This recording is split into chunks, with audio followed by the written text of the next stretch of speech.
digas a qué huele. Es que este me huele como a berberechos. Cuando me contagié de COVID ya perdí el olfato y el gusto. ¿Se te caía el pelo cómo? Ah, sí, a mechones. ¿Habéis mejorado mucho? Pues es que hace 2 meses no podíamos andar. La fuerza de los brazos y la fuerza de las piernas no existía. Hemos estado como unos bebés. Para muchos, superar la enfermedad no es el final. El coronavirus produce trombos. Pero el problema principal de esta trombosis es cuando este coágulo se desprende y acaba llegando y se impacta en el pulmón, provoca daños en el cerebro, en el riñón, es decir, puede tener una afectación multiorgánica. Te puedo enseñar cómo tengo todas las piernas, son manchas típicas del COVID. ¿Tú has tenido secuelas psicológicas? Sí, estoy tomando pastillas para dormir. ¿Qué es exactamente el COVID persistente? Tener los síntomas durante mucho tiempo. Médicos y científicos siguen desentrañando los misterios del virus y sus secuelas. Se está viendo que los anticoagulantes disminuyen la mortalidad de los enfermos COVID. Es lo que hemos visto en los primeros 5.000 pacientes. Uno de los grandes problemas del COVID es que no sabemos la repercusión que la enfermedad tiene a largo plazo. Somos conscientes que los síntomas persisten durante a veces meses. Está aumentando esa estadística de muerte por enfermedades cardiovasculares. Así es. ¿Cómo se manifiestan estos síntomas en los profesionales? Ansiedad, insomnio, el ánimo bajo. Hay pacientes que les da por no comer nada porque como no les sabe la comida nada, acaban perdiendo peso y acaban teniendo problemas de peso. Marcados por la COVID en Comando Actualidad. ¿Qué alimento tienes más ganas de saborear que ahora no lo estás haciendo? Las croquetas.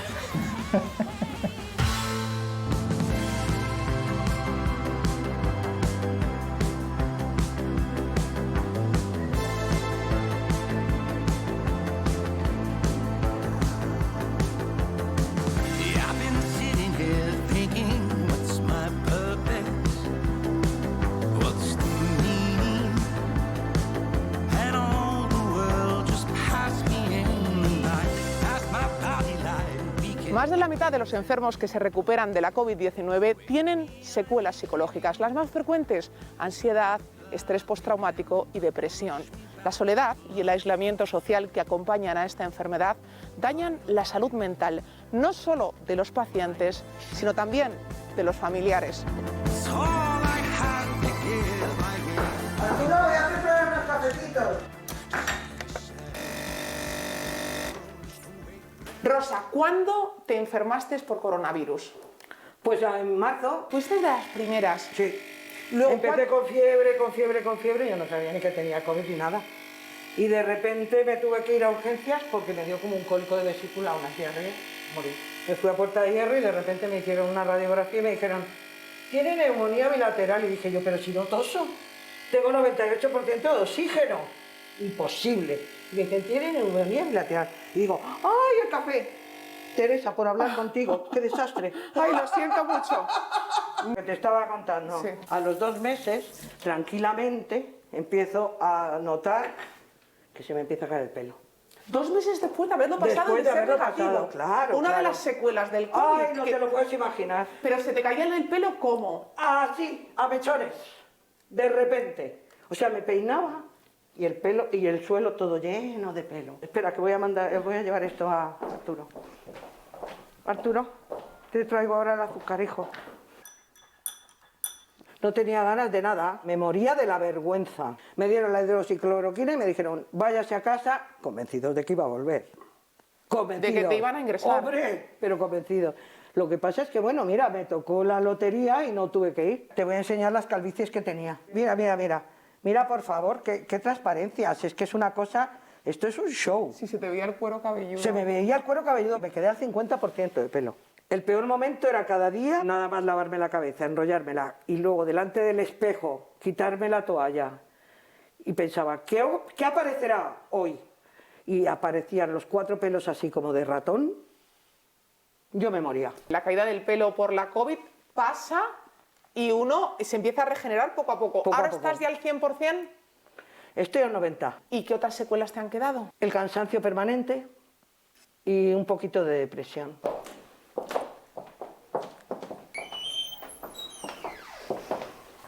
¡Oh!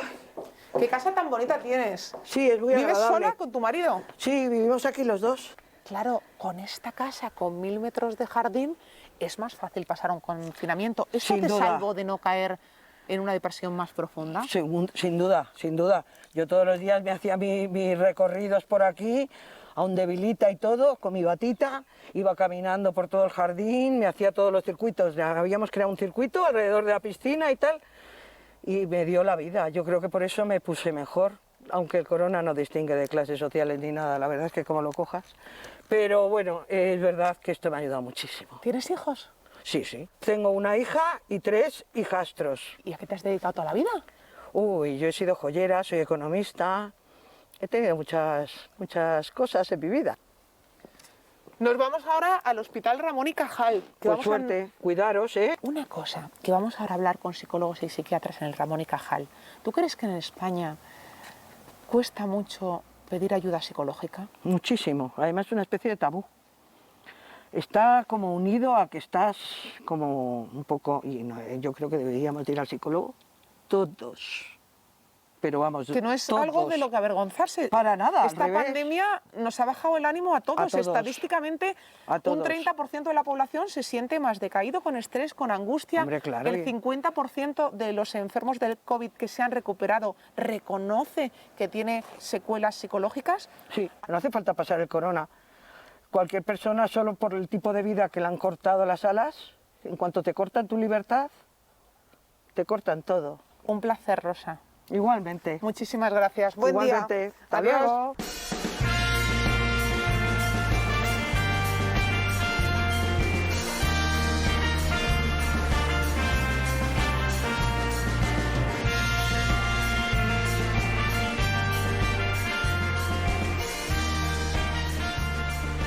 Pues tiene que salir por este pasillo, luego a la derecha. Teresa, Hola. ¿de qué trabajas en el hospital? Soy celadora. ¿Tú has tenido secuelas psicológicas? Sí, la sigo teniendo. ¿Y te han tenido que medicar?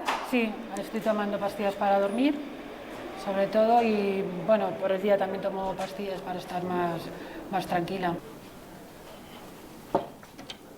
Hola, buenos días. Venía por el problema que tengo con el pelo. Toma asiento en la silla blanca que hay detrás Vale. tuyo y vamos a ver qué está pasando por aquí.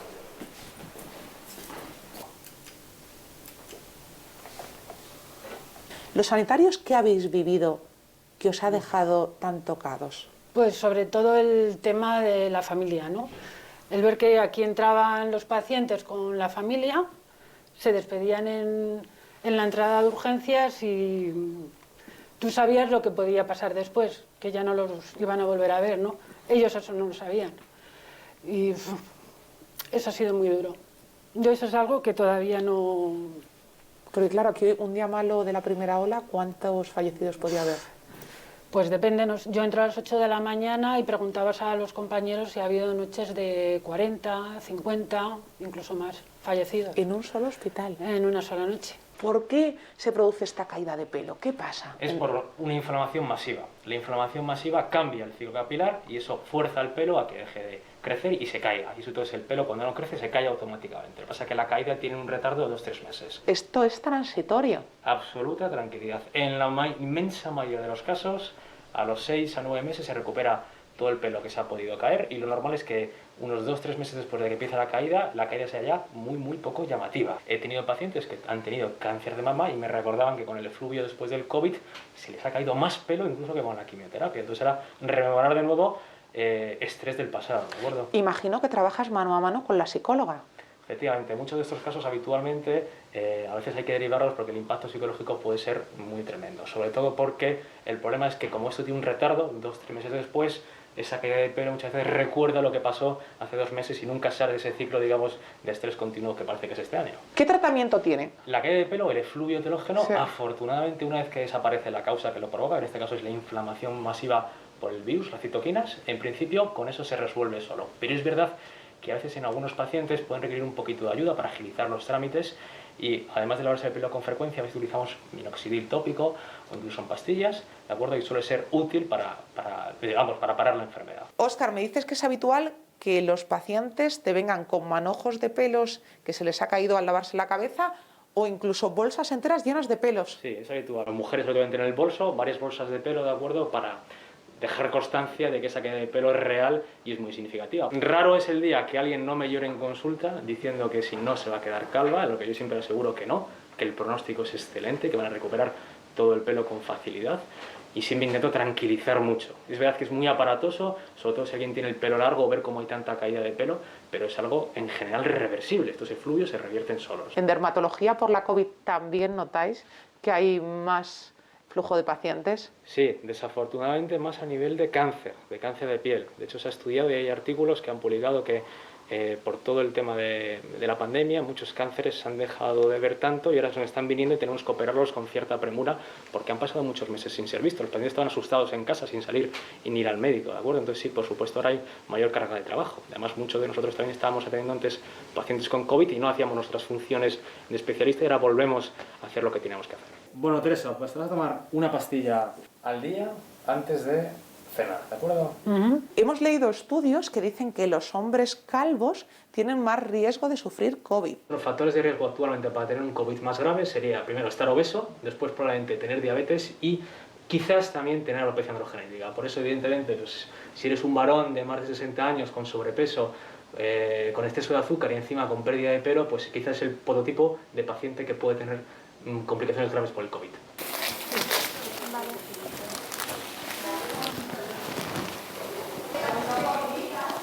Vamos a dejar esto aquí un momento. Bárbara, ¿desde cuándo eres anestesista? Soy anestesista, bueno, empecé la residencia en el 2000 y estoy en este hospital desde el 2013.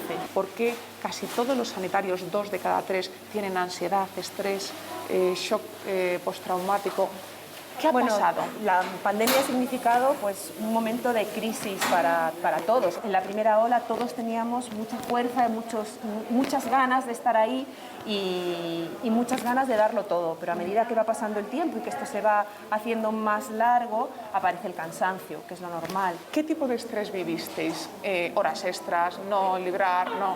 Pues de todo. Trabajar muchas más horas de las que trabajábamos habitualmente. O sea, yo he visto a compañeros aquí trabajando fines de semana, quedándose por la tarde, saliendo, por ejemplo, yendo a trabajar a plantas donde normalmente no solíamos estar, a echar una mano porque faltaba personal. ¿Qué necesitáis? ¿Un refuerzo?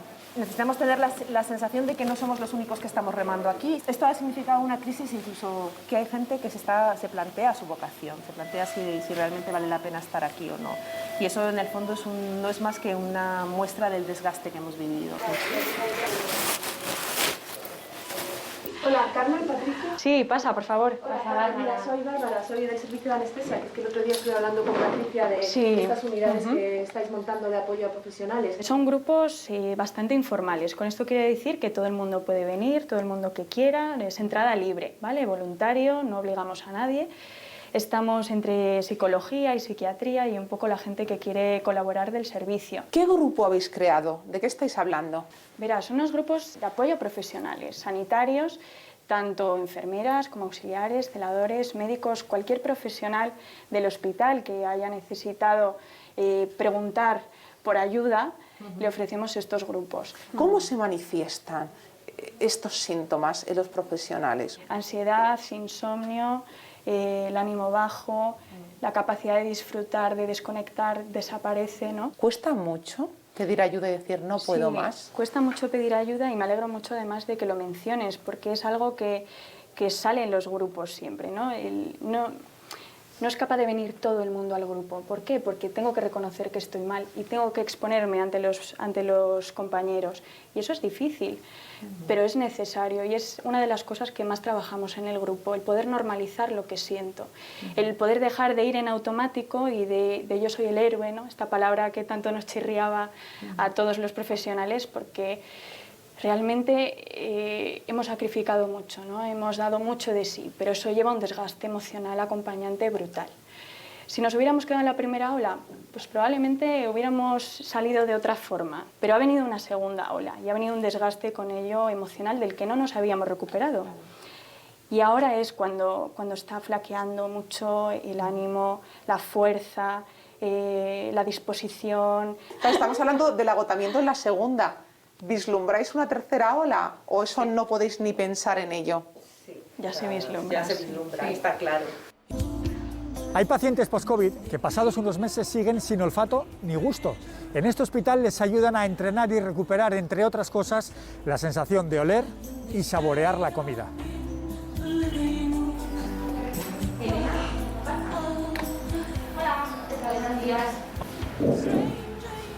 Bueno, vienes a esta consulta porque has tenido alguna alteración del olfato, ¿verdad? Cuando me contagié de COVID, al día siguiente de empezar con fiebre, pues ya perdí el olfato y el gusto. ¿Cuánto olfato tenías del 0 al 10? Siendo que el 0 es que no olías nada y el 10 el olfato perfecto. Pues diría que tendría entre 0 y 1. Que tendrías entre 0 y 1. ¿Y notas que esta pérdida de olfato ha alterado mucho tu calidad de vida? Sí, porque a mí me gusta mucho comer. Sí. ¿A qué te dedicas tú? Soy enfermera. ¿Notas que hay un cambio de olor? Sí. ¿En qué consiste lo que le estás haciendo? Le estamos poniendo una dilución de alcohol y ella tiene que notar que hay un cambio de olor en el ambiente. Ese test que es un alcohol diluido a diluciones de un tercio, y entonces vamos a ver cuál es la dilución mínima, es decir, cuál es su umbral de olfato. Un 4 es. Ahora lo que vamos a hacer, ahora sí que voy a querer que me digas a qué huele. ¿No crees que puede ser? Podría ser vaselina, pero no. Vaselina, no sé. Vamos a ver las imágenes. Igual, cualquiera de estas o ninguna. Ninguna. ¿Rosa, cebolla, piña o plátano? O ninguno de ellos. Ninguno, ni idea. Vamos a olerlo otra vez, a ver si con las fotos. Es que este me huele como a berberechos. A berberecho. Aguarrás, huevo, melón, coco o ninguno de ellos. Yo qué sé, podría ser huevo podrido, pero... Huevo podrido. Vamos a leerlo otra vez. Pero poco podrido. No le han dejado lo suficiente. No, es que me huele a berberecho. Hay pacientes que les da por no comer nada, porque como no les sabe la comida nada, acaban perdiendo peso y acaban teniendo problemas de peso, problemas de desnutrición, incluso otros pues que les da por comer más porque no les sabe. Entonces sí que estamos viendo también alteraciones de este tipo. Además de ser una faena, porque cuando estás comiendo no hueles lo que estás comiendo, también es peligroso porque puedes dejar de oler cosas tan importantes como el humo de un fuego si lo hubiera o un escape de gas, ¿no? Exacto. Entonces, hay olores que alguno lo captas o lo medio captas, hay otros que nada. ¿Cómo llevas eso? Mal, pero, o sea, ahora peor. ¿Sabes? Como que me pone triste.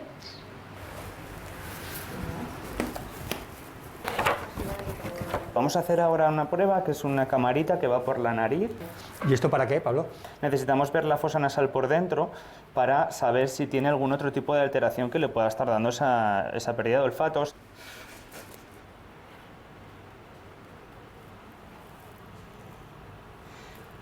Curioso ver una nariz por dentro, ¿eh? Bueno, esto es un poco lo que es el área del olfato. Muy bien. Perfecto, ya estamos. Me ha dolido también. Ya hemos acabado la tortura. ¿Por qué el COVID provoca esto? En nuestro olfato, en nuestro gusto. Hay células en lo que es el epitelio olfatorio, que es la área encargada de recibir los olores que se encuentran en el techo de la fosa nasal. Ese tipo de células tienen ese receptor y por tanto el virus se une a ellas. Al meterse es capaz de reproducirse dentro de esas células, de generar muchas copias y acaban destruyendo ese tipo de células. ¿Y eso se puede recuperar? Se puede recuperar, lo que pasa es que luego el paciente tiene que entrenarlo un poco en cuanto a que debe rehacer esas, por decirlo de alguna forma, esas conexiones que se han estropeado, esas conexiones neuronales. Puedes estar tranquila de que la fosa nasal está bien, esto ha sido por culpa del coronavirus. Este entrenamiento no tienes que venir aquí a hacerlo, lo puedes hacer tú en tu propia casa, ¿vale? Lo haríamos 2 veces al día, tienes que estar como unos 10 minutos oliendo una serie de botes. Vale. Y tienes que tener estos 4 botes siempre contigo y un cuadernito que te voy a dar para que los rellenes. En base a los días de la semana, pues ir poniendo cada uno de los botes, cuando los aciertas, cuando no, y luego pues ponerme un poquito de tu valoración personal. Elena, que te lo tienes que currar. Sí, ya veo. 10 minutos con el día que llevamos, 10 minutos mañana. ¿El gusto también se puede recuperar? El tema del gusto muchas veces va ligado al tema del olfato. Ajá. A fin de cuentas solo puede identificar pues, sabores básicos como son el dulce, el salado, el ácido, el amargo y un sabor que se llama umami, que es como parecido al caldo de pollo, el glutamato. Entonces, bueno, con esos 5 sabores básicos es imposible tener todo el colorido de sabores que tienen los alimentos. ¿De dónde viene ese resto de colorido de los alimentos? Viene de las sustancias volátiles que estimulan por vía retronasal el sentido del olfato. ¿Qué alimento tienes más ganas de saborear que ahora no lo estás haciendo? Las croquetas. Vale. Muchas gracias. Venga. Hasta luego. Hasta luego, Elena. Elena, vas ahora al neurólogo. Sí, porque ya que estamos, que quiero consultarle que tengo más dolores de cabeza de lo habitual, que yo no era como de tener muchos dolores de cabeza y ahora se me han quedado como residuales. Sí. Hola, buenos días. Buenos días, Elena. Pasad, por favor. Buenos días. Buenos días, doctor. Hola, ¿qué tal? ¿Qué tal? Sentadas, por favor. ¿Te duele toda la cabeza o un lado de la cabeza? No, toda la cabeza. Toda la cabeza. ¿Te molestan un poquito más las luces o los ruidos con el dolor de cabeza? Pues sí, podría ser. Entre el 2 y el 5% de los pacientes que han tenido cefalea durante los síntomas del COVID se les puede quedar incluso meses después. A día de hoy no tenemos establecido ningún tratamiento que pueda mejorarte porque no hay estudios que lo hayan demostrado, pero sí que es verdad que teniendo en cuenta que los mecanismos por los que se produce este dolor de cabeza se parecen mucho a los de otra enfermedad mucho más frecuente, que es la migraña, estamos utilizando medicaciones parecidas con buenos resultados. La pesadilla para algunos no termina cuando el test da negativo. Lo más importante en este grupo de pacientes es saber realmente a qué se debe. Por ejemplo, pacientes que son migrañosos, cuando tienen la infección por el SARS-CoV-2 puede que se le cronifique la migraña después. No es una cefalea post-COVID, es una cronificación de la migraña porque han pasado el COVID. Pero yo sí que creo que es un mensaje importante el que, aunque es verdad que el virus puede llegar al sistema nervioso central, y de hecho lo hemos visto en las autopsias, en las primeras autopsias ya lo vimos, en las primeras que se hicieron en Italia, y ahora se han visto más, sí que es importante que esto es absolutamente excepcional. La mayoría de nosotros, afortunadamente, el virus no va a entrar en nuestro sistema nervioso central y probablemente nuestra recuperación va a ser casi completa.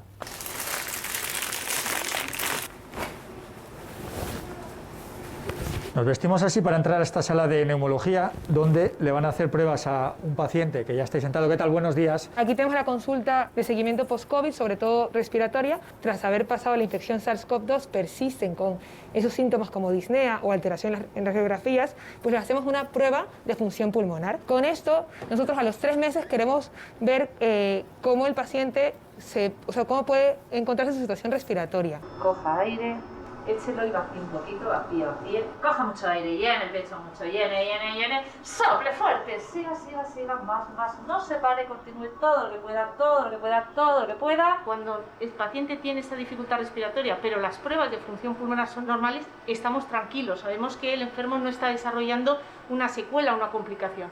La disnea es un síntoma que persiste a veces 2 y 3 meses, sin que haya daño en el pulmón. Preveíamos que un porcentaje importante de pacientes iban a quedar con secuelas. Hemos visto que no es así, que muy poquitos pacientes quedarán con secuelas, que son los pacientes más graves de UCI, pero también somos conscientes que los síntomas persisten durante a veces meses y eso genera mucha incertidumbre, de ahí la importancia de remitir a los pacientes estas consultas. Por un paciente con síntomas de disnea 3-4 meses, si tienes un estudio funcional que es normal, da una enorme tranquilidad.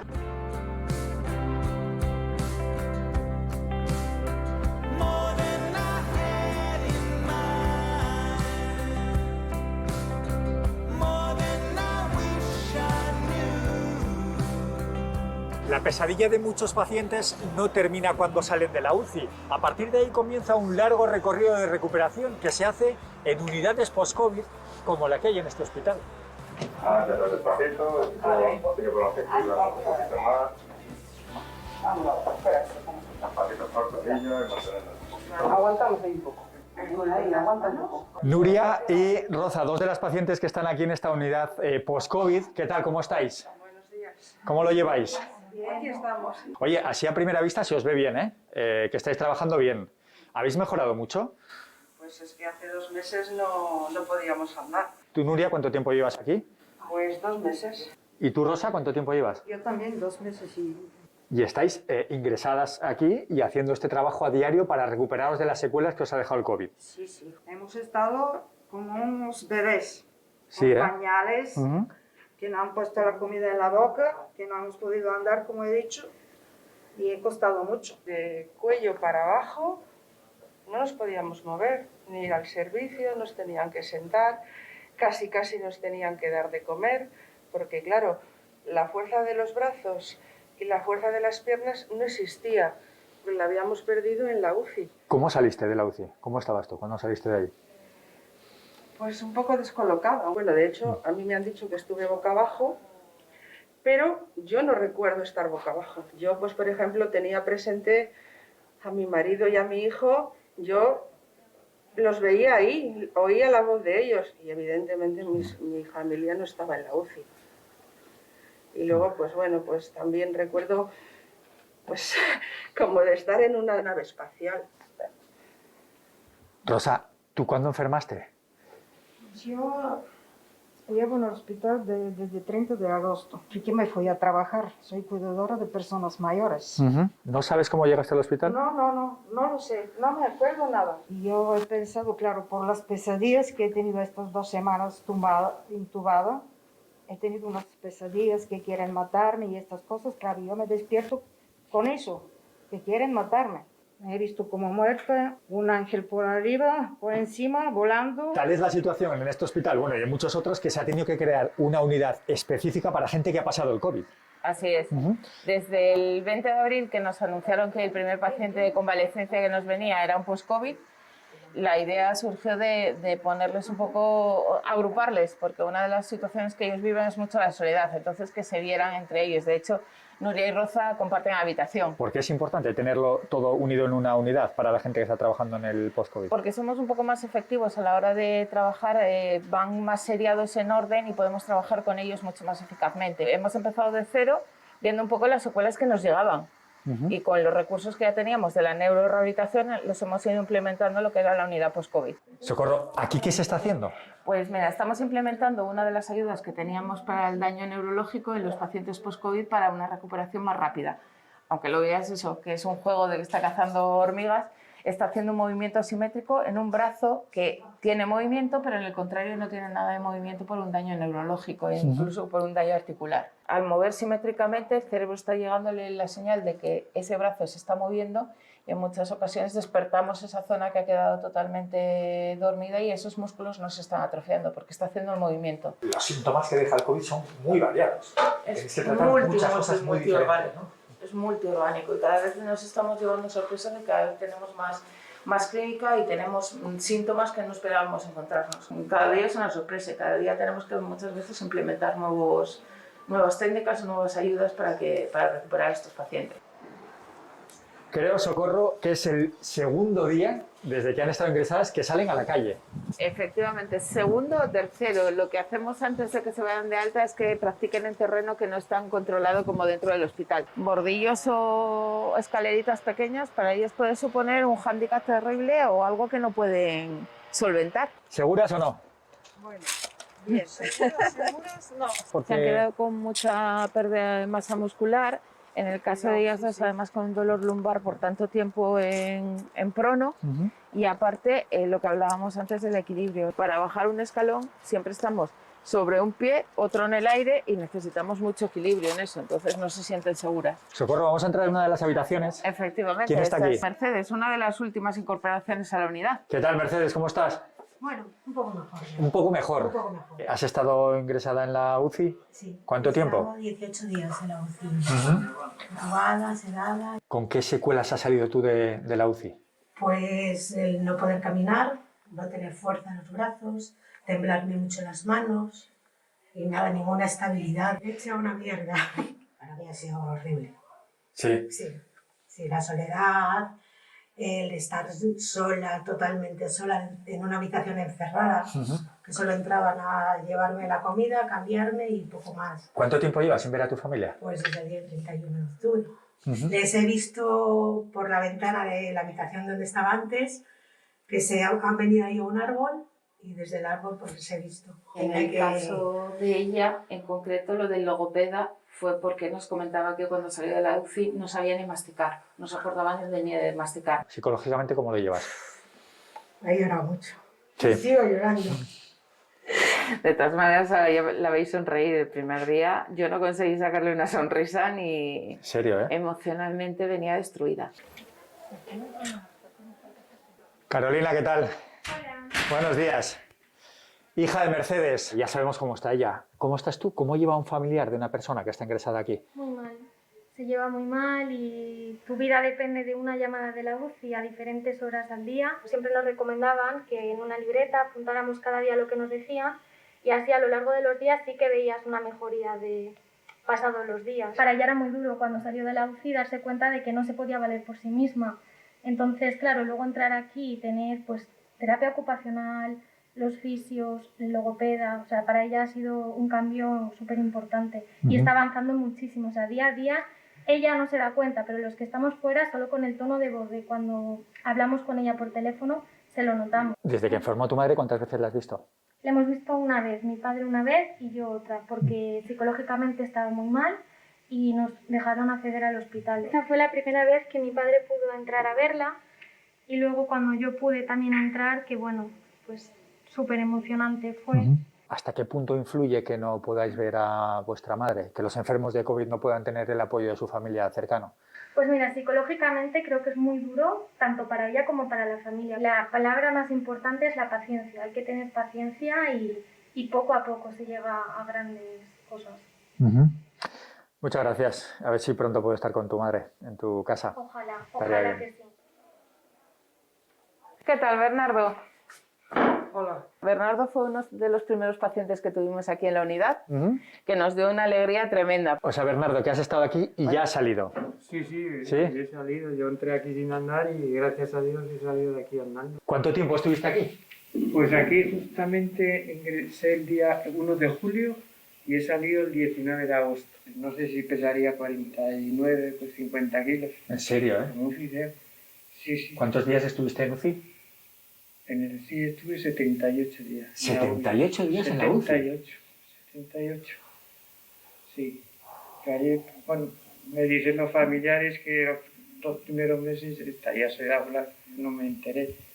Pero luego yo me he enterado de muchas cosas. Sí. De muchas. Una que no se me olvida es que mataron las manos.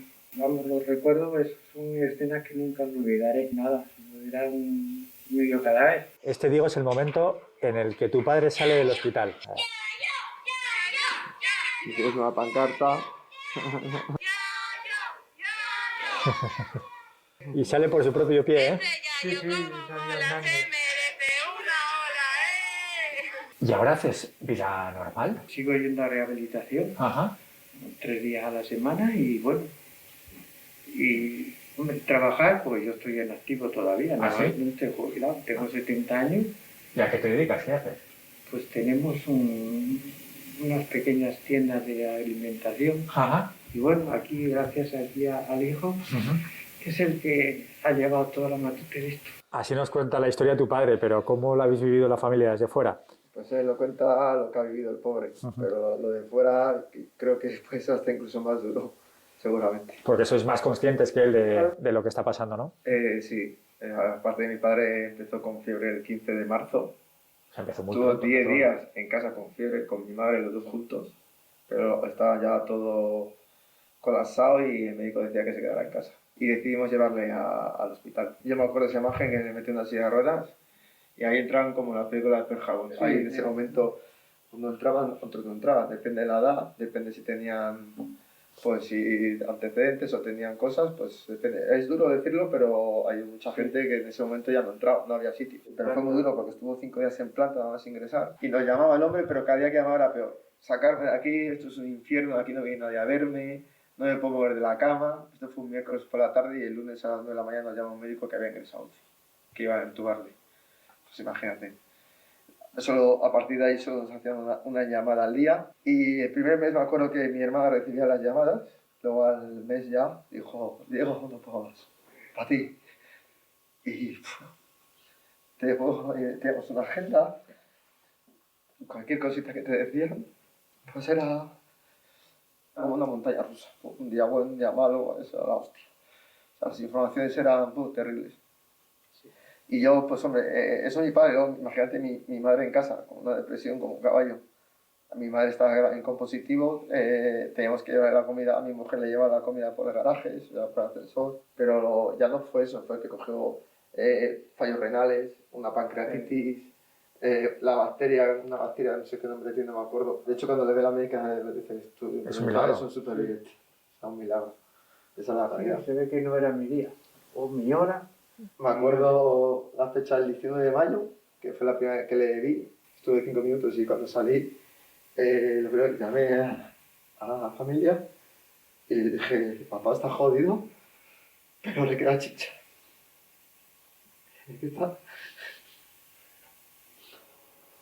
Ha sido una experiencia, pues, parece un sueño lo que he tenido y ahora estar así, la verdad es que no sé cómo explicártelo.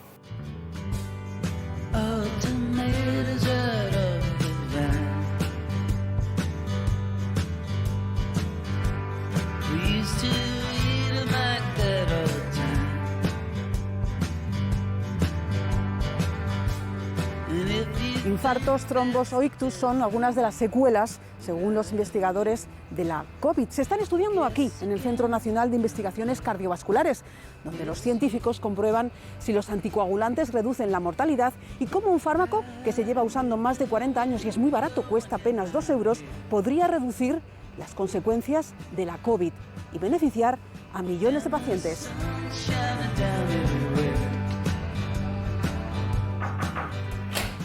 Buenos días. Hombre, Doctor Ibáñez, buenos días. Cardiólogo y jefe de investigación clínica del CENIC. Llevan alrededor de 15 años, si no me equivoco, estudiando nuestro corazón, nuestras arterias, para ver cómo funcionan y para mejorarlos. El coronavirus produce trombos. ¿Por Así qué? es. El coronavirus provoca un estado inflamatorio y procoagulante, es decir, las sustancias que promueven la coagulación están muy elevadas y entonces eso hace que sea mucho más propenso que se formen pequeños o no tan pequeños coagulitos cuando estamos pasando el coronavirus e incluso pasadas unas semanas o meses después de haberlo tenido. En función de dónde se hayan formado los trombos y qué daño hayan provocado en algún órgano en el que se hayan impactado, pues puede tener secuelas que pueden ser muy graves y permanentes o unas secuelas que luego se puedan ser transitorias, como por ejemplo uno puede tener una fatiga o falta de aire cuando está caminando, que eso mejore, o uno por el contrario, si esto fuese mucho más grave, puede tener una embolia de pulmón muy grave que le deje una parte del pulmón ya sin funcionar durante mucho tiempo. Vamos a verlo. Aquí tenemos esta es una representación muy gráfica de cómo se producen generalmente los trombos o los coágulos en las personas. Esto puede ocurrir en cualquier territorio venoso, es decir, en cualquier vena del cuerpo, pero es mucho más frecuente en las venas de las piernas. Esta pelota, si se queda simplemente aquí, o este trombo en las piernas, puede provocar una hinchazón y molestia, pero el problema principal de esta trombosis es cuando este coágulo se desprende y va navegando por todas las venas y acaba llegando y se impacta en el pulmón.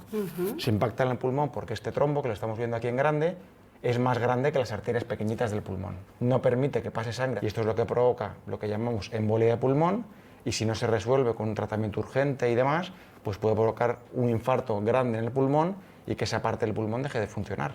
Aquí a la derecha estaríamos viendo una ecografía de un paciente, eso es, de esta pelota que vemos que se está moviendo, estamos viendo exactamente este trombo que está pasando en este momento por el corazón.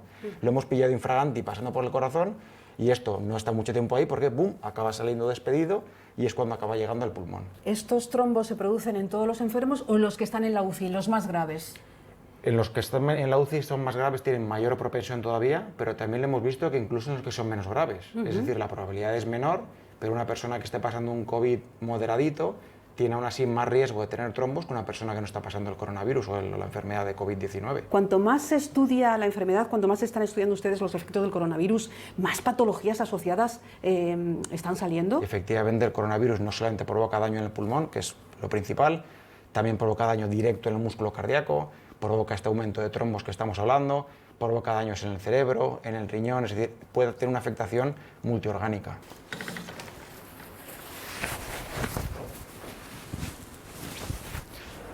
Este año el proyecto de presupuestos generales del Estado destina un 59% más a ciencia e investigación. ¿Es suficiente teniendo en cuenta que todavía no estamos en la media europea? Suficiente no es. Lo que pasa es que es un paso adelante muy importante, sobre todo viniendo de donde veníamos.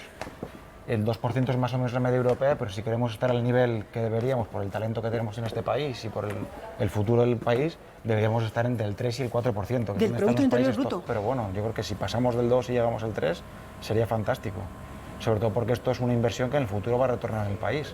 En 15 o 20 años, todo lo que estemos invirtiendo ahora va a tener un retorno brutal. Entonces tendremos muchísima más riqueza gracias a la inversión que hacemos ahora. Aquí en el CENIC tenéis presupuestos cerrados hasta dentro de muchos años, hasta el 2028, si no me equivoco. Claro, efectivamente nosotros tenemos la parte del presupuesto nacional del Ministerio y del Gobierno y la parte privada, que es la Fundación Procenic.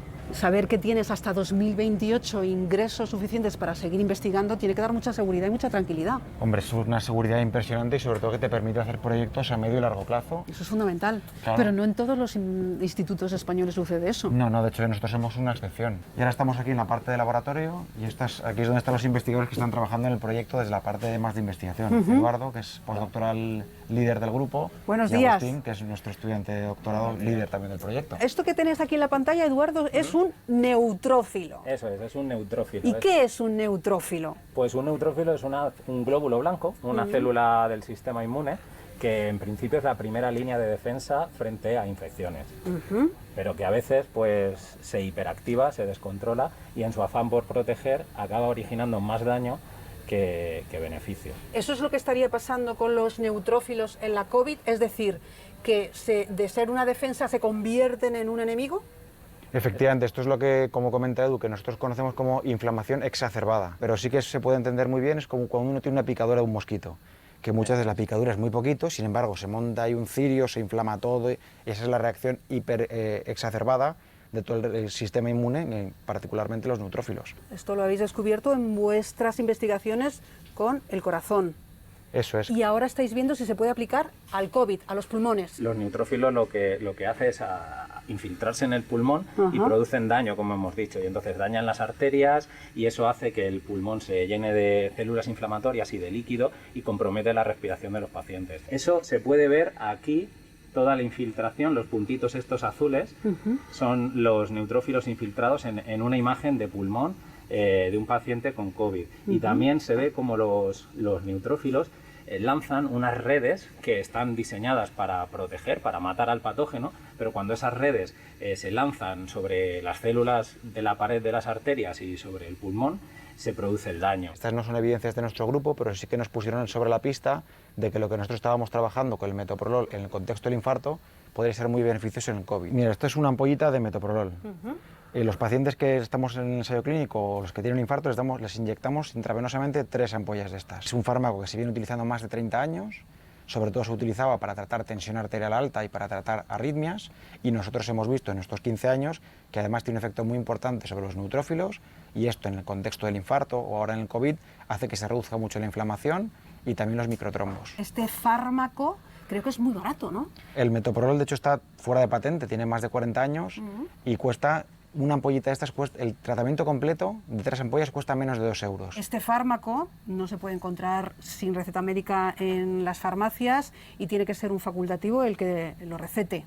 Efectivamente, el tratamiento en el COVID y en el infarto, que es lo que hemos tratado, es un tratamiento intravenoso. Entonces, las ampollas intravenosas solamente es de distribución hospitalaria. O sea, que nadie vaya corriendo a la farmacia a buscarlo. Efectivamente, que nadie vaya porque en la farmacia no le van a poder dar estas ampollas, y los que tengan la mala suerte, que tienen o un infarto o COVID y demás, entonces en el hospital será donde se lo podrán poner. Si se muestra nuestra hipótesis y concluimos que efectivamente los resultados son los que nosotros esperamos, esto podría cambiar la vida de muchísimas miles de personas, como estamos hablando. Buenos días, doctor Fuster. Hola, Monse, ¿qué tal? Muy bien, aquí estamos. Hola, buenos días. Es usted nuestro cardiólogo más internacional. Lleva 48 años, si no me equivoco, en Estados Unidos. Ahora mismo está en el Hospital Monte Sinaí de Nueva York, de donde es director médico. Se está viendo que los anticoagulantes disminuyen la mortalidad de los enfermos COVID. Es lo que hemos visto en los primeros 5.000 pacientes que hemos visto. Yo creo que los anticoagulantes serán necesarios en el enfermo de COVID. ¿Y cuál es el anticoagulante mejor que se va a utilizar? Esta es la pregunta que estamos intentando contestar. Y supongo que las farmacéuticas también estarán intentando saber si su anticoagulante es el que mejor funciona. Las farmacéuticas, cada una está mirando a su propio anticoagulante, naturalmente, pero no parecen muy interesadas que estudiemos los otros anticoagulantes que no pertenecen a su empresa farmacéutica. Es decir, que esto no es sencillo, la competitividad es enorme, pero todos vamos a lo mismo, podemos ayudar al enfermo de COVID. Algo muy importante, porque nos está viendo mucha gente, esto es para pacientes que ya están ingresados en el hospital. Es decir, un paciente que está en su casa con un COVID no tiene que estar estresado de que tenga que estar recibiendo anticoagulantes. No, buena pregunta. Nosotros no sabemos si el enfermo que se queda en casa, o sea, que no está en estadio 3 o estadio 4, si este enfermo se le deben dar anticoagulantes. No lo sabemos, pero lo que sí sabemos es que el que ingresa en el hospital, la enfermedad es más avanzada y este es el enfermo que los necesita. Yo creo que estamos en una situación en cuanto al COVID, lo vamos a tener entre nosotros durante un tiempo y cada vez yo creo que será menos agresivo. Y uno de los grandes problemas del COVID es que no sabemos la repercusión que la enfermedad tiene a largo plazo. Pero sí creemos que si dando anticoagulantes prevenimos los coágulos de sangre, este enfermo, yo creo que cuando se vaya a su casa estará en unas condiciones mejores y por lo cual a largo plazo irá mejor. Muchas gracias, doctor Fuster. Gracias. Mucha suerte a todos. Gracias. Te dejamos en el CENIC, ahora te recuperamos en el hospital. Tú como médico cardiólogo investigas en el CENIC, en el laboratorio y también aquí, en el hospital. Supongo que es fundamental estar en las dos partes. Esto lamentablemente es poco frecuente. Primero es muy demandante a nivel de tiempo y también tiene que haber unas instituciones que estén muy comprometidas, que en el hospital comprendan que tú también tienes una actividad en un centro de investigación y viceversa. En Estados Unidos hay más posibilidades y en España es relativamente poco frecuente. Mira. Buenos días. Te voy a presentar a los médicos que son los responsables de cada uno de los servicios en los que estamos participando en el ensayo clínico. El doctor Javier Flandes, que es neumólogo y es el responsable de la parte de broncoscopias, Juan Martínez Milla, que es cardiólogo, y Arnoldo Santos, que es el responsable aquí en la UBI. ¿Cuántos médicos estarían participando en este ensayo? Ahora mismo en este ensayo, y es un ensayo, como hemos dicho, piloto, que es relativamente pequeño inicial, hay participando probablemente más de 20 o entre 20 y 30 médicos. Juan, tú eres el cardiólogo. Sí. ¿Qué tipo de pacientes están llegando ahora a la UCI que pueden servir para formar parte de este estudio? Pues fundamentalmente son pacientes con distrés respiratorio grave, en donde tienen una frecuencia cardíaca mayor de 60 latidos por minuto. ¿Más hombres, más mujeres? Más hombres. Más hombres. Ahora mismo estamos viendo más hombres. ¿Edad? Media. 60, 70 años. Y llegan en una situación respiratoria muy grave que hay que intubarles y que hay que dormirles, hay que ayudarles a respirar porque ellos solos por la respiración espontánea no es posible. Es inducir el coma. Eso es. Y poder dejarle un poco descansar a sus pulmones para poder avanzar y poder progresar en el tratamiento del coronavirus. Si es posible, hay veces que hablamos con ellos de cara a que participen en el estudio, pero muchas veces es muy difícil porque para ver las condiciones en las que se queda después de la intubación ya tienen que estar dormidos. Entonces, en estas circunstancias hablamos con los familiares y les pedimos el consentimiento a los familiares. El paciente viene, yo creo que ya lo que nos falta es ir a verle y si está todo bien para incluirle, ¿no? Vale. Vamos para allá. Vamos para allá. Pasa, Silvia. Vamos a hacer ahora una broncoscopia, que es un procedimiento para ver el estado de los pulmones. Tenemos que ponernos, antes de entrar, los equipos de protección personal. Pasa, Silvia. Pues venga, metemos la jeringa primera. O sea, estáis sacando una muestra del interior del pulmón del paciente para ver cómo funciona ese tratamiento que les dais en la UCI. Eso, sí, porque ahora el contenido que está obteniendo aquí la enfermera lo vamos a analizar para ver varias cosas, para ver la situación de la inflamación. Lo que estamos viendo es que hay una mejor respuesta a la enfermedad por el COVID, los pacientes tratados con el metoprolol, y estamos viendo pues, que hay menos células inflamatorias. Todos los pacientes del coronavirus, la peor batalla la libran los pulmones. Sí, el pulmón es el órgano más afecto porque el pulmón es donde tenemos la mayor inflamación. Los pacientes que desgraciadamente pues fallecen o tienen complicaciones graves es por un proceso inflamatorio brutal. Cuando hablamos con los pacientes que han pasado el COVID, hablan de ese cansancio, esa dificultad respiratoria. ¿Tiene que ver con cómo se quedan los pulmones después? Bueno, la disnea, la debilidad es multifactorial, pero una de ellas, de las causas, es desde luego la respiratoria. También puede hacer una afectación a nivel muscular, una afectación neurológica, pero la principal es la respiratoria, sí. Vamos a ponernos el EPI. ¿Todos habéis pasado el virus? Juan, Javier, sí, Arnoldo. Todos los que estamos aquí nos hemos contaminado, hemos pasado el COVID, tenemos anticuerpos y afortunadamente pues ya estamos protegidos. ¿Y qué secuelas has tenido, por ejemplo, tú, que recuerdes? Yo he tenido dos tipos de secuelas. He tenido, al principio, estoy curado perfectamente.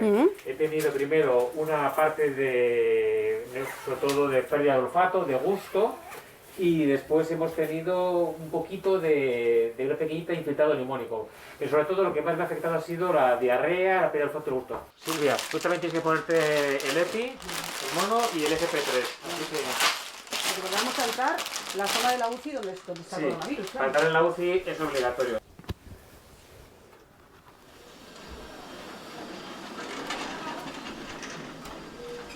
Vamos aquí a hacerle el procedimiento. Primero hacemos entonces el eco y luego hacemos la broncoscopia. ¿Te parece bien? Sí, mejor. Tenemos a Susana que está preparando para la broncoscopia. Hola, Susana. Hola. ¿Cómo lo estás llevando, Susana? Pues bien, bastante más organizado que la vez anterior. Se ha aprendido bastante, ¿no? Hemos aprendido bastante, sobre todo en destreza, en calcular tiempos, en calcular necesidades. Entiendo que tú has pasado el virus, claro. Yo lo he pasado, sí. Además, Ya lo ha está. pasado, ha estado durante más de un mes con PCR positiva y con IgM, es decir, que Susana ha tardado bastante en recuperarse. ¿Y te ha quedado alguna secuela? Bueno, tengo la voz todavía un poco tomada porque sobre todo era una tos espasmódica y tal, y todavía se me nota al hablar. La tos ya se quitó, 4 meses con tos. 4 meses con tos. Este es el corazón del paciente. Como ves, el corazón está latiendo, ves que está contrayéndose. Entonces es importante que los pacientes tengan una frecuencia cardíaca segura, que hemos decidido un punto de corte en 60, y si los pacientes cumplen los demás criterios y tienen esa frecuencia cardíaca, los estamos incluyendo en el estudio. Este paciente está dentro del ensayo clínico. Este en particular, sí. ¿Le habéis dado ya el metropolol? Estamos decidiendo en Sí. función de la broncoscopia que va a hacer el doctor Flanders y de la ecografía que le estoy haciendo Sí. ahora, que por la ecografía en principio no habría ningún problema. ¿Y cuánto tiempo de media pasan los pacientes aquí en la UCI?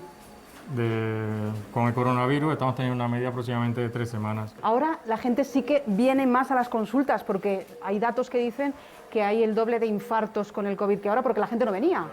Porque la gente no venía, eso es una de las cosas. Se ha visto que la parada cardíaca extrahospitalaria, por ejemplo, que es un parámetro indirecto del número de infartos que ha habido, aumentó bastante durante los meses del confinamiento. Y por otro lado, estamos viendo que el coronavirus es bastante trombogénico. Con esto quiero decir que favorece todos los eventos, por así decirlo, trombóticos, como son el ictus, el infarto, o también estamos viendo que está aumentado el riesgo de la embolia de pulmón. O sea que está aumentando esa estadística de enfermedades cardiovasculares, de muerte por enfermedades cardiovasculares. Así es. Entiendo que este proyecto, este ensayo clínico, os dará un poco más de luz en esto que estáis intentando. ¿Manuel? Sí, soy yo. ¿Podemos subir? Sí, venga. Venga. Manuel ha superado el COVID, ha estado 2 semanas en coma y acaba de volver a casa. Manuel. Sí, hola, buenas tardes. Buenas tardes. ¿Qué tal? ¿Cómo estás? Bien, tirando. ¿Tirando? Poquito a poco, cada día mejor, evolucionando. Casi, has resucitado. Sí, yo estaba en coma y pensé que no salía. Me daba por muerto, la verdad. Bueno, felicidades. Tú has sido la que has dado el consentimiento. Sí, consentimiento, el doctor Jiménez, de la Ujú. Fundación Jiménez. Manuel, pasa que te hemos dejado ahí fuera. Claro, hombre, yo me siento aquí, hombre, no pasa nada. ¿Cuánto has estado en el Pues hospital? he estado casi un mes, desde el día 17 del mes pasado hasta el día 12 de este mes. A media mañana me levanté de la cama, me fui yo al baño y de repente me mareé, me caí en la ducha y me abrí la cabeza. Al tener fiebres altas te mareas de golpe, te dan desmayos. Ellos me dijeron que lamentablemente este tipo de pacientes empeora no de un día para otro, sino de horas a horas. A ti te dicen, tenemos que inducirle un coma. Sí. Eran aproximadamente las 9 de la mañana y me dijo que tiene un nuevo farma, que estaba dando muy buenos resultados y que le gustaría probarlo con él. ¿Y tú no lo dudas? No, ¿Por qué? porque tienen que salvarlo, Ujú. como sea. Yo le dije, claro, lo que sea necesario, y si tienen que poner otra cosa, que se lo pongan. ¿Y cuando se despierta tu hermano, recuerdas ese momento? Sí. Cuéntamelo. Es un impacto total, ¿no? Muchos Se le kilos. caen los pantalones porque ha perdido 15 kilos por lo menos. 15 kilos por lo menos. 15 kilos ha perdido. Al estar entubado, claro, solo te dan suero y pierdes mucho peso, mucha Masa masa muscular. corporal, porque no comes comida normal. Y al andar, pues me canso, me agoto. ¿Y qué más? ¿Qué secuelas Luego a tienes? veces se te va la memoria. ¿Sí? Tienes lagunas que no sabes qué ha pasado, no te acuerdas de muchas cosas. Y luego la voz, ¿no? Claro, la voz sí, de la intubación que me pusieron, la tengo ronca, me han dicho que supuestamente se me quitará con el tiempo. ¿Cuántos años tienes? Yo acabo de cumplir 54. ¿Cuántos hijos tienes? Si tienes? Hijos tengo dos. Dos. ¿Y qué te dicen tus hijos? Mis hijos estaban muy preocupados, llamaban todos los días al hospital también, y llamaban a mi hermana, mucha gente llamaba por mí, estaban muy preocupados por mí. ¿Y a qué te dedicas? Yo soy pastelero. Veo la vida desde otra perspectiva. ¿Sí? ¿Qué te ha cambiado, Manuel? Me ha cambiado la manera de pensar el coma. ¿Sí? Porque para mí ha sido una segunda oportunidad de volver a vivir. Ajá. Y no lo voy a desaprovechar. Pues muchas gracias a los dos y que vaya muy bien, que te recuperes pronto, Manuel, bueno, eso espero, poquito a poco. Y que poquito a poco puedas volver a salir a la calle. Mi vida normal, ahora mismo por hoy me da miedo bajar a la calle, la verdad. Bueno, pues ya llegará el día, ¿vale? Muchas gracias a los dos. ¿Cómo estás hoy? Bueno, cansada, un poco fatigada, me duele al hablar lo que es la garganta. Te oigo toser mucho, además. Sí, lo que es la tos la llevo desde hace 9 meses. 9 meses es cuando cogiste el COVID. Sí. Estás lejos de estar recuperada, ¿eh? Sí, actualmente estoy lejos de estar recuperada. Medicación para arriba, medicación para abajo. Empezamos con las diarreas. Y bueno, ya lo que son las menstruaciones es de otro tema. Porque tú sufres lo que se conoce como COVID persistente. Sí, la OMS lo ha reconocido como enfermedad, pero no se diagnostica como tal. Calculaban que cerca de 60.000, 60 y pico mil personas estábamos con síntomas persistentes. Y si paramos, me entra como un tembleque, un temblor, y me tengo que sentar. Oye, Fanny, ¿qué es exactamente el COVID persistente? Tener los síntomas durante mucho tiempo.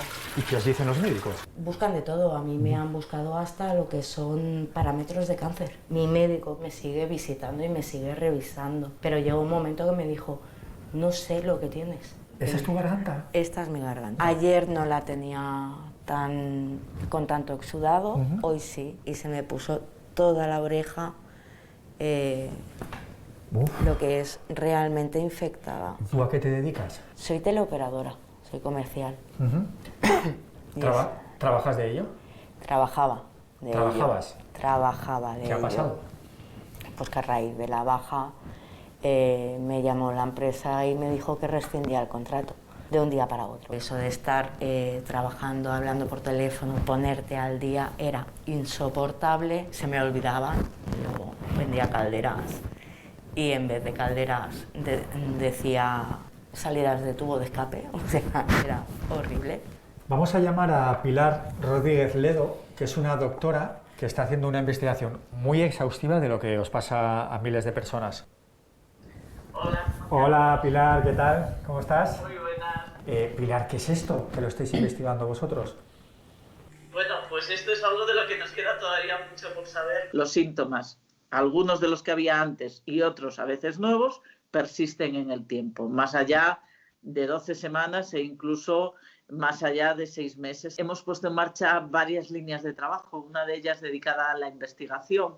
Y en primer lugar, antes de empezar con otros estudios, lo que hemos querido es averiguar qué síntomas son los que padecen y qué incapacidad producen. Hemos visto que la mayoría es un perfil que nos sorprendió, con una media de edad de 43 años y mayoritariamente mujeres. En la media de afectación de síntomas era 36, pero el 50% de los pacientes tenían más de 50 síntomas. ¿Este estudio que estáis haciendo tan exhaustivo le pueden venir bien en un futuro a los médicos para saber a qué aferrarse o tener un protocolo para cuando les vengan pacientes con COVID persistente?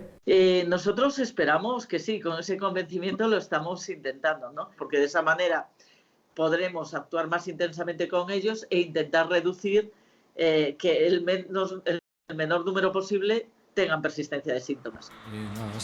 ¿Cualquier cosa cotidiana con COVID persistente cuesta más o no?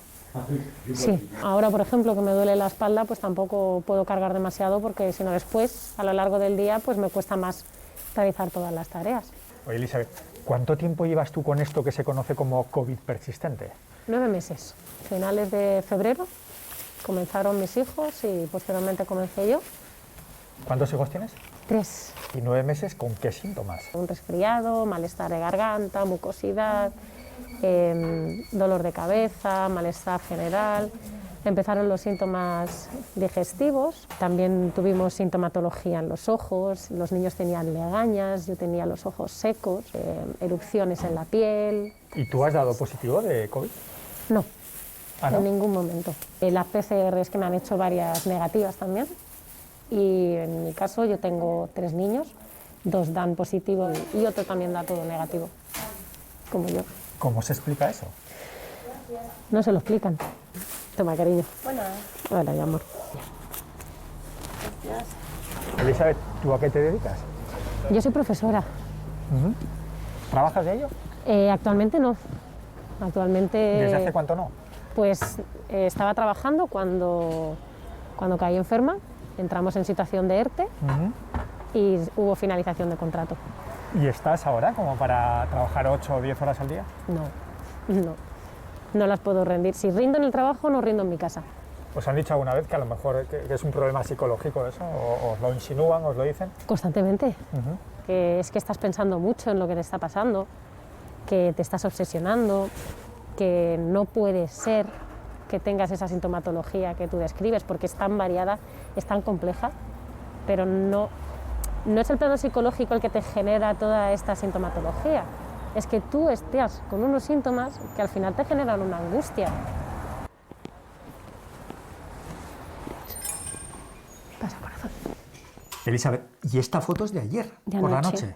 Parece mismo. que estás embarazada. Sí, completamente. De hecho, ¿Qué te pasa ahí en la barriga? ¿Te pasa eso a veces habitualmente o qué? Sí, después de un día de dolor, estaba dura como una piedra. Te puedo enseñar cómo tengo todas las piernas.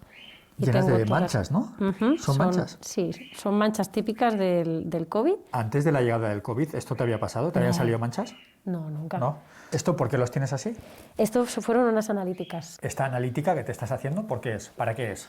Esta analítica pues, fue buscando posibles respuestas que pudieran dar médicos privados. ¿Me encuentras respuestas? No. Y da mucho miedo. Bueno, vamos a llamar a Raquel, que está ahora mismo en Málaga. ¿Qué tal? Muy buenas. Yo también soy paciente con COVID persistente. Yo soy enfermera. En aquel momento me encontraba trabajando y bueno, me contagié de COVID. Al principio lo que tenía era fiebre, dolor de cabeza, dolor articular, dolor muscular, mucho cansancio. Tu pesadilla o tus problemas no acaban cuando en teoría se te va el COVID, que es cuando ya das negativo en la prueba. Justo cuando parece que levanto un poquito de cabeza y me incorporo a trabajar, aparece creo que casi la parte peor de lo que está haciendo el COVID, ¿no? Porque he perdido funciones superiores de habla y de la parte cognitiva fundamentales, que me han impedido estar trabajando, que me impiden estar sola, que me impiden conducir, que me impiden llevar una vida normal para cualquier persona. Raquel, mucho ánimo. Gracias. Un besete, bombón.